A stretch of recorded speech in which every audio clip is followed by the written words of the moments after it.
My name is Logan Carter. I'm 37 years old, and last week I brought my son gifts from Paris and Dubai, a $1,200 designer backpack, gold-wrapped chocolates, and an iPhone 16 Pro Max.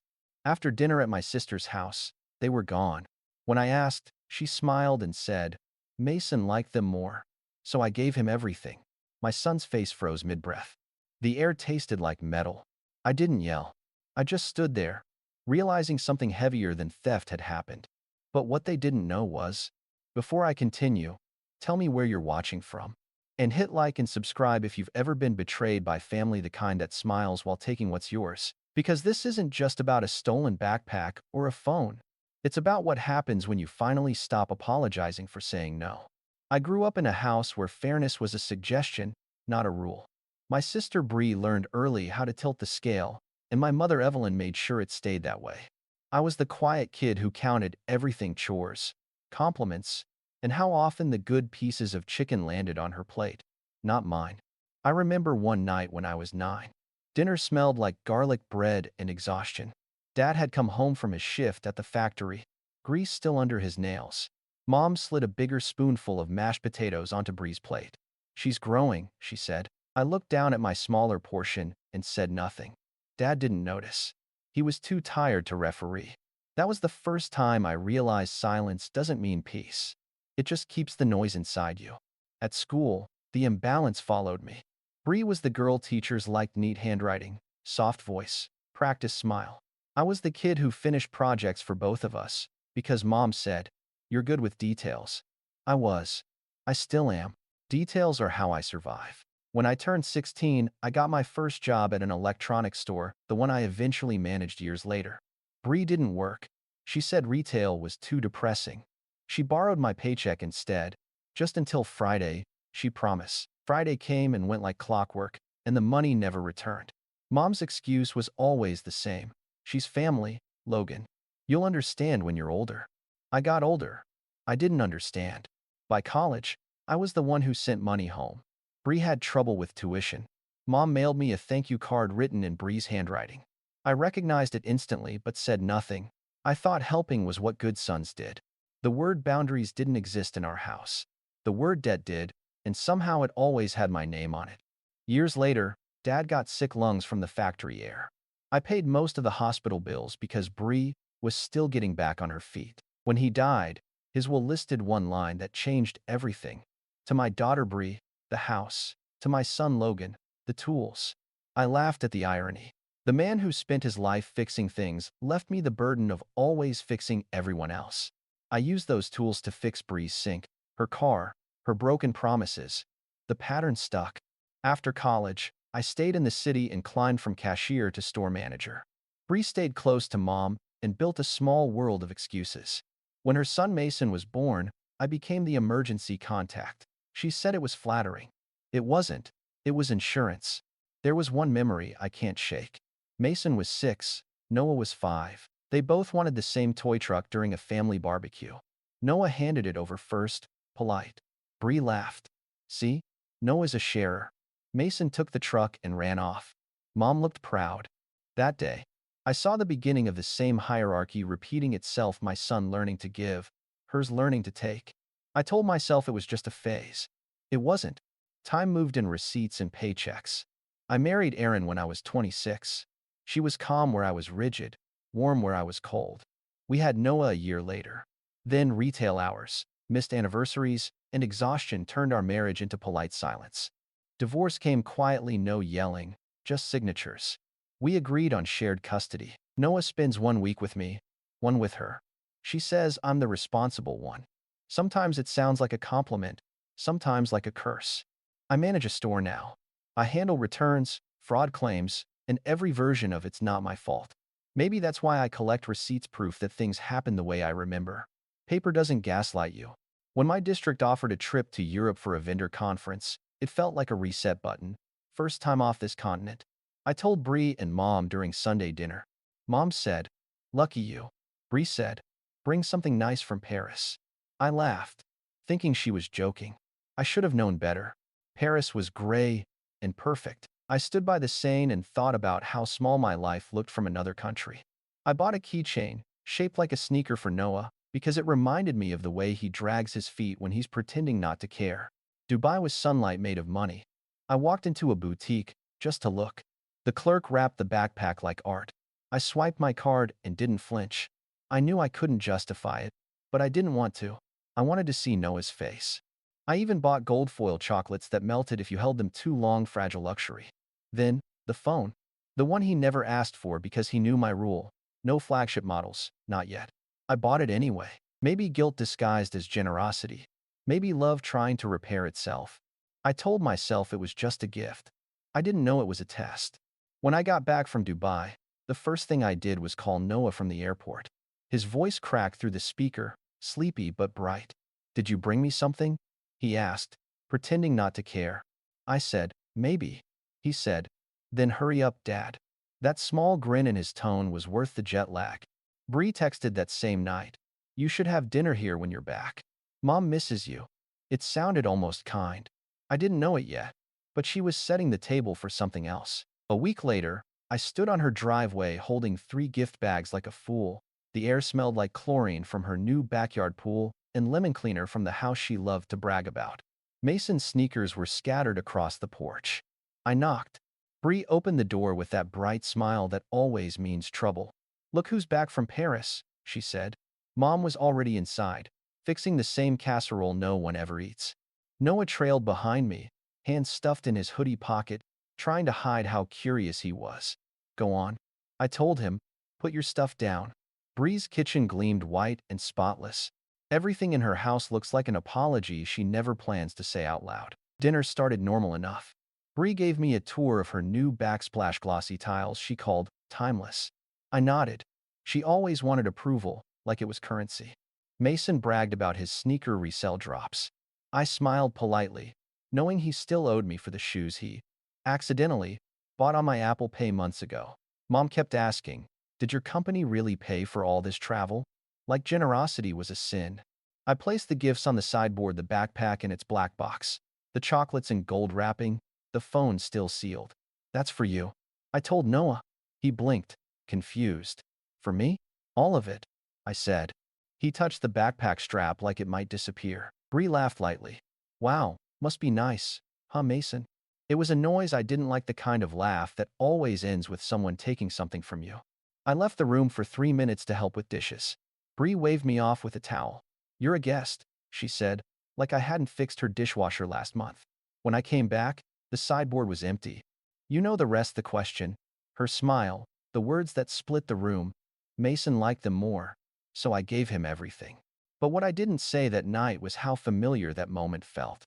Like walking into a rerun. It wasn't just theft. It was déjà vu from every Christmas, where Bree got the shiny gift, and I got a lecture about responsibility. It was Dad's will again. Only this time, the house was a phone, and the tools were my silence. After we left Bree's, Noah stared out the car window the whole drive home. The streetlights carved lines across his face. "It's fine," he said finally. I said, "It's not." He didn't answer.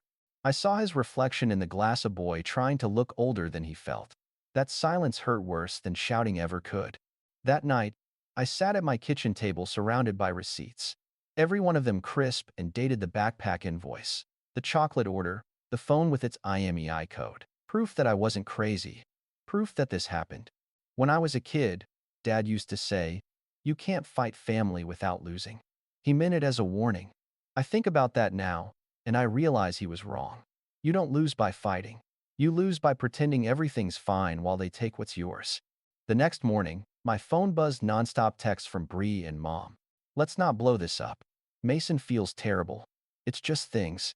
Then a photo popped up on my screen. Mason in the mall mirror, wearing the backpack, holding the phone, chocolates poking out of his pocket.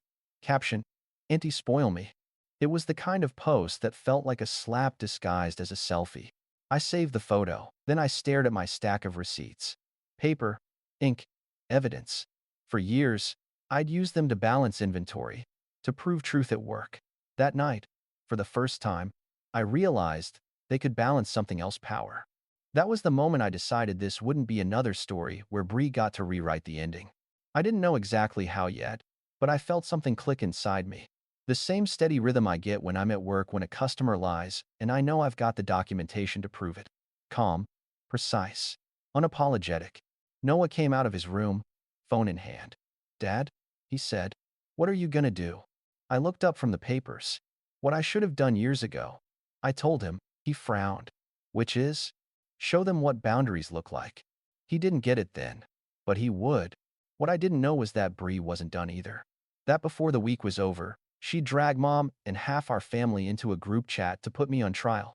That Mason's phone would turn into a weapon and my silence into something sharp. I didn't know any of that. I only knew one thing. I was done being the family wallet. And this time, I had proof. The morning after the photo went viral, my phone turned into a courtroom. Group chat notifications piled like subpoenas. Bree renamed the thread Family Accountability. That was my first clue. This wasn't a misunderstanding, it was a performance. "Logan," Mom typed first. "You're overreacting." Bree followed. "Mason's just a kid. He didn't mean any harm." Then, the dagger wrapped in politeness. "You've always been so intense about money." I stared at the screen, thumb hovering. I could have argued. I could have typed paragraphs. Instead, I sent one message. "Return my son's gifts." Noon. No emojis. No exclamation marks. Just a deadline.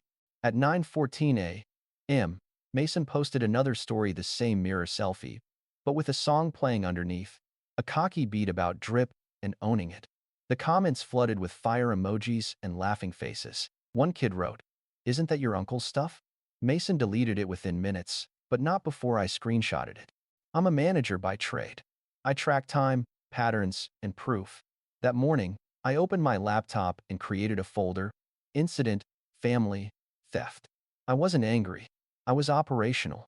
Harper, my assistant manager, walked into my office around 10. She looked at me, then at the spreadsheets open on my screen. "Okay," she said, "this is your serious face. What happened?"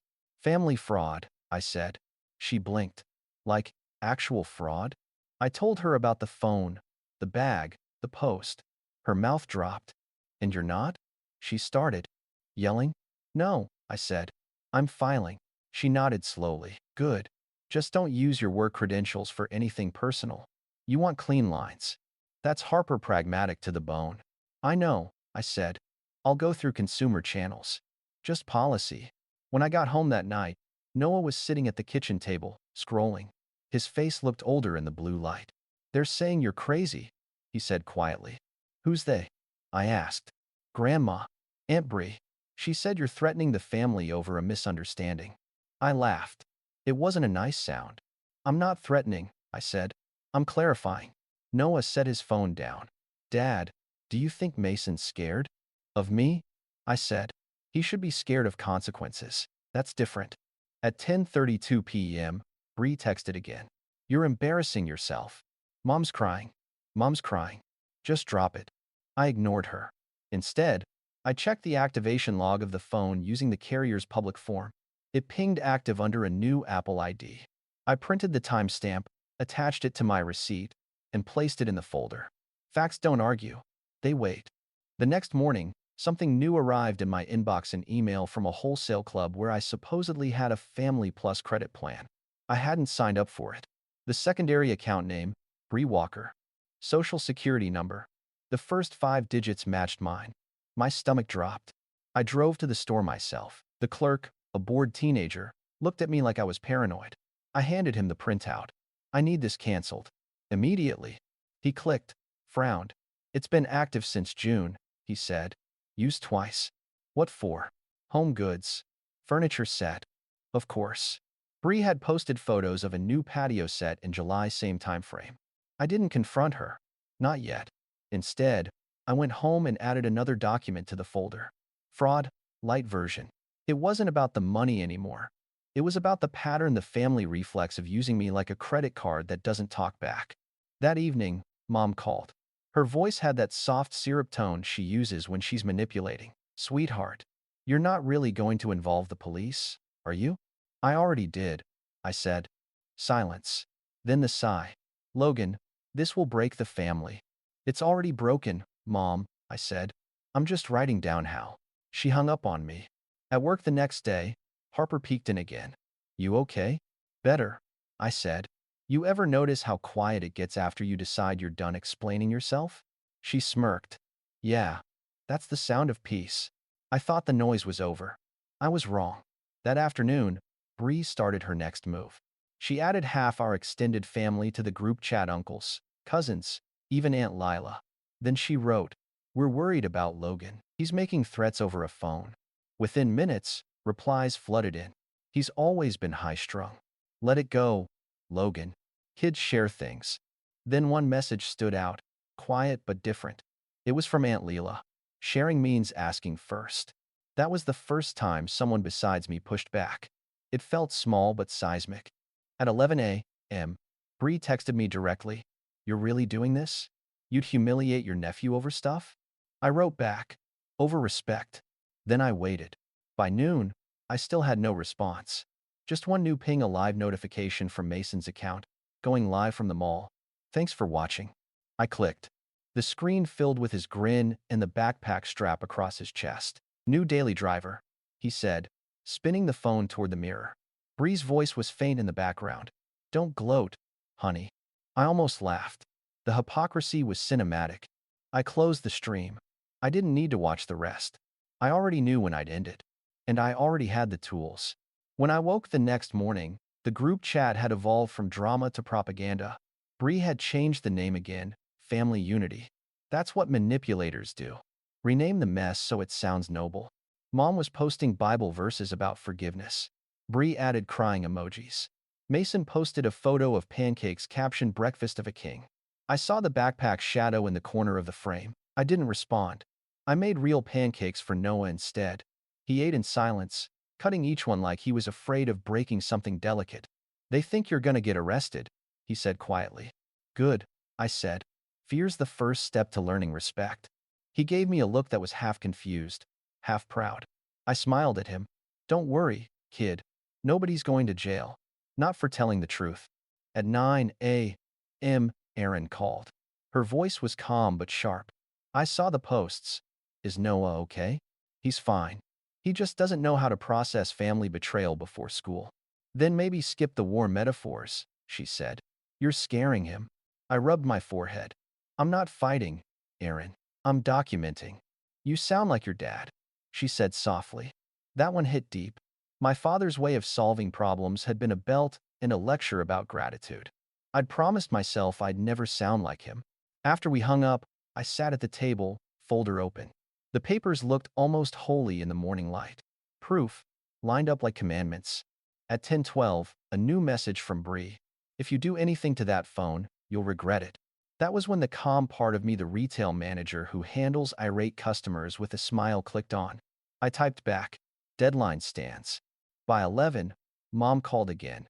Her voice trembled. "Bree says you're trying to humiliate Mason in public." "I'm not trying," I said. "It'll just happen if she doesn't bring my stuff back." She gasped. "You do that to your own sister? She's been doing it to me for 15 years. Mom's tone shifted to the command she used when I was 10. "Don't push this too far, Logan." Too far was when she taught her son that stealing is a family privilege. I hung up. Half an hour later, my phone buzzed again. Aunt Lila. "You good?" she asked.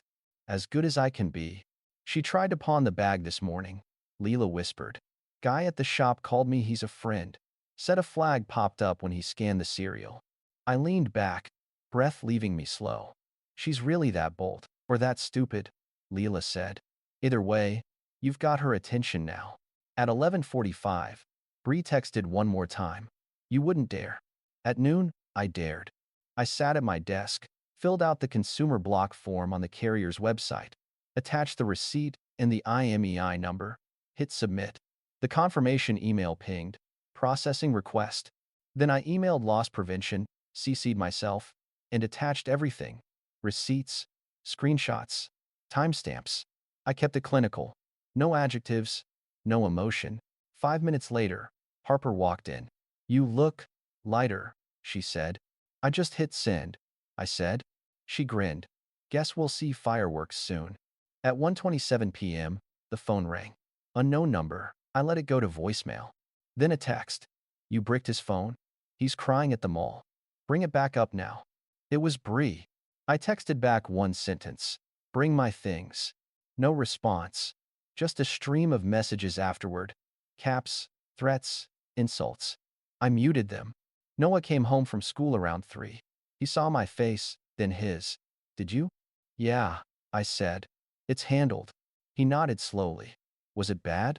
Public, I said. That's bad enough. He hesitated. You think he learned anything? Everyone learns when the Wi-Fi cuts off, I said. That night, the doorbell rang. I half expected Bree to burst in screaming. But it was Mom, cheeks red from the cold. She didn't wait for an invitation. We need to talk, she said. She paced the living room like she owned the floorboards. You've humiliated your sister. She humiliated herself. You're tearing this family apart.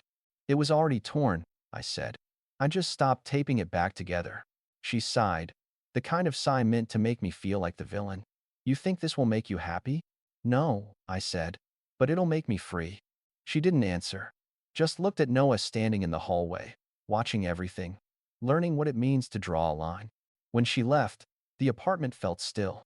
Not peaceful still, like the air before thunder. I opened my laptop one more time. Checked the confirmation. Device locked. For the first time in my life, the data and the justice lined up. And somewhere in a crowded mall, a lesson was finally downloading.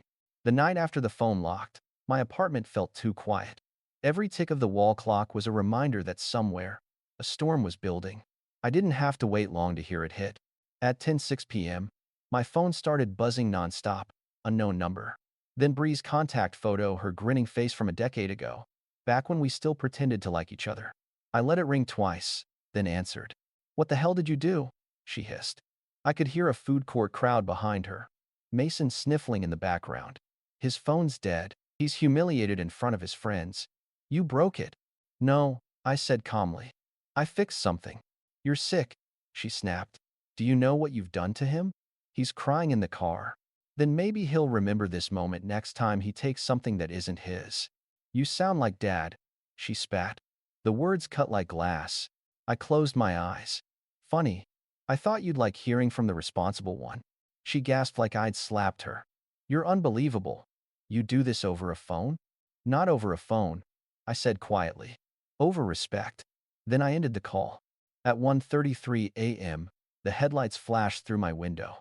Car engine idling. I knew that sound, the cheap luxury SUV she couldn't afford without my old loans. She honked once, sharp, like I was a valet. I didn't go outside. Instead, I texted her. Doors open. 3 silhouettes moved through the frosted glass. Bree, Mason, and Mom. When the door opened, the smell of her perfume hit first. Sweet and heavy. She held a shopping bag in one hand like evidence. Here, she said flatly. Happy now? I took the bag. Inside, the backpack. The gold wrapper stuffed into the pockets like a taunt. The iPhone box was there too, empty.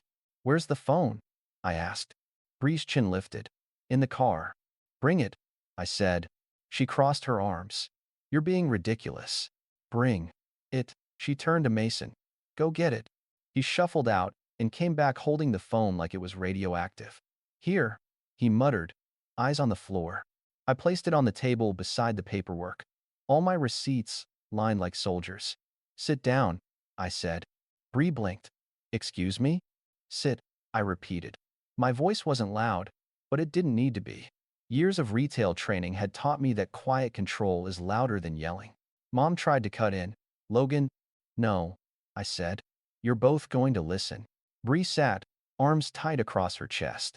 Mason sank into the couch, face red, throat bobbing. For years, I began. I've paid for your emergencies, your tickets, your broken ACs, your accidental Apple Pays. You said I made more money, so I should help. You said family shares. Bree rolled her eyes. Oh my God, are we doing this? Yeah, I said. We are. Because sharing stops when stealing starts. Mom exhaled hard through her nose. It's only things, Logan. No, I said. It's boundaries. Bree snorted. Boundaries? You're quoting therapy TikToks now. I smiled cold. No, company policy. I pulled the first paper from the stack. Rule 1. If it belongs to my son, it stays with my son. Rule 2. I don't fund people who insult us. Rule 3. No more secret favors. Everything has a receipt or a no. Rule 4. We don't go where we're not respected, even if there's casserole. Bree stared at me like I'd started speaking another language. You made rules? She said. I enforced them. I corrected. Logan, Mom started, voice trembling. You can't just cut family out. Watch me, I said. For a long minute, no one spoke. The hum of the refrigerator filled the room. Then Mason's voice. Small. I didn't mean. I turned to him. I know. You just didn't think it would catch up to you. He nodded, jaw tight. Everyone saw. Uncle Logan. The live stream froze. They laughed. His voice cracked. They called me a thief. Were they wrong? He swallowed. No. Bree flinched. Don't talk to him like that. Like what? I asked. Honestly? Her eyes flashed. You sound just like Dad. That stopped me. The room tilted a little, the ghosts of old dinners flickering behind my eyes. Dad's voice, sharp and righteous, telling us to behave. I took a slow breath. No. He used fear. I'm using consequences. Bree stood up, trembling. You're cruel. I'm consistent, I said. You think this makes you better? No, I said. It makes me done. She stared at me for a long beat, like she was trying to find the soft part of me she used to twist. There wasn't one left. Finally, she set the phone on the table. Fine, she said. If you're going to be like this, take it. I didn't reach for it. I waited until she stepped back. Then I said, tomorrow, I'll add it to my plan. Noah will use it. You'll leave it alone. Mason whispered. What about the chocolates? Noah appeared from the hallway then, quiet until now. Eat them, he said. I don't want them anymore. Bree spun toward him. See? He's fine. Kids forget. No, Noah said, voice steady. I just learned. The silence that followed was dense, almost physical. Bree looked between us, eyes wet but not from regret, from fury. You're turning him against us, she said. I shook my head. No. You did that when you showed him what taking looks like. Mom's eyes glistened, but she said nothing. She just looked tired, like all her old justifications had expired at once. Bree grabbed her coat. You'll regret this, Logan. I didn't move. Maybe, I said, but not tonight. They left, doors slamming hard enough to rattle the blinds. The quiet after was enormous. Noah stood beside me, staring at the phone on the table. You really did it, he said. Yeah. Do you feel better? I thought for a second. No. But I feel done. He nodded, slow. That's kind of the same thing. We stood there a while, the apartment still smelling faintly of perfume and tension. I picked up the phone, set it in front of him. Tomorrow, I said, it's yours again. He didn't smile, just nodded once. Thanks for fighting for me. It shouldn't have been a fight, I said. But it was, he said. And you fought. Outside, the night hummed with the faint echo of engines fading down the street. Inside, everything was finally still. I turned off the kitchen light, leaving only the glow of the city through the blinds, soft, steady, unflinching. And for the first time in years, so was I. The next morning, sunlight crawled through the blinds like nothing had happened. But everything had. The kitchen table was still a battlefield of paperwork, receipts, serial numbers, printed emails, proof that silence could, in fact, have teeth. I brewed coffee, slow and deliberate. Noah sat across from me, scrolling his old phone. When I slid the iPhone box toward him, he hesitated. You sure? He asked. I'm sure, I said. This time, it stays where it belongs. He nodded, quiet. It wasn't the excitement of a kid getting a new toy. It was something heavier, understanding. After he left for school, I began what I called my reset. One by one, I logged out of every shared account Bree had ever used. Streaming, wholesale club, even the mechanic Mom loved. Each click felt cleaner, lighter. I called customer service to report identity misuse, gave them the documents. The rep said, "You've got everything organized, sir." I smiled. It's kind of my job. Then I called the boutique in Dubai. The associate recognized my name before I finished spelling it. Ah, Mr. Carter, she said. Yes, the item has been flagged. If anyone attempts resale, we'll notify you. Her tone carried quiet admiration. I thanked her and hung up. That afternoon, Aunt Lila texted. She tried to pawn the backpack. The shop flagged it. She looked like she'd swallowed a lemon. I didn't reply. Some victories don't need applause. 2 days later, Erin stopped by to drop off school forms. She saw the organized piles on my counter, the quiet apartment. "You really did it," she said softly. "Yeah," I said. "No more invisible invoices." She nodded, eyes thoughtful. "Good. Noah told me you taught him what boundaries look like. Maybe the rest of us needed that lesson too." That night, Noah came home from practice, sweat still shining on his forehead. He placed the backpack on the counter not as a trophy, just as something ordinary. "It feels weird carrying it," he said. "That's okay," I said. "Sometimes peace feels weird at first." He grinned, half a smile. "You gonna talk to them again?" "Eventually," I said. "But next time, it'll be on my terms." He nodded. "Good." When he went to his room, I opened the kitchen cabinet and taped a new note beside the mugs, my personal code of conduct. Rule 5. If peace costs my dignity, it's too expensive. The hum of the refrigerator was the only sound. For once, it didn't bother me. It sounded like order. They thought I'd gone too far. But really, I just stopped going back.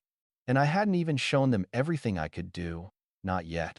If you've ever felt like the outsider in your own family, you know this story isn't just about phones or gifts. It's about boundaries that should have existed long ago. Sometimes protecting your peace means being the villain in someone else's version. And that's fine. Because peace built on guilt isn't peace at all. If you've ever had to stand your ground when everyone told you to stay quiet, you're not alone. Hit subscribe, leave a comment, and tell me where you're watching from. This story isn't over, it's just getting started.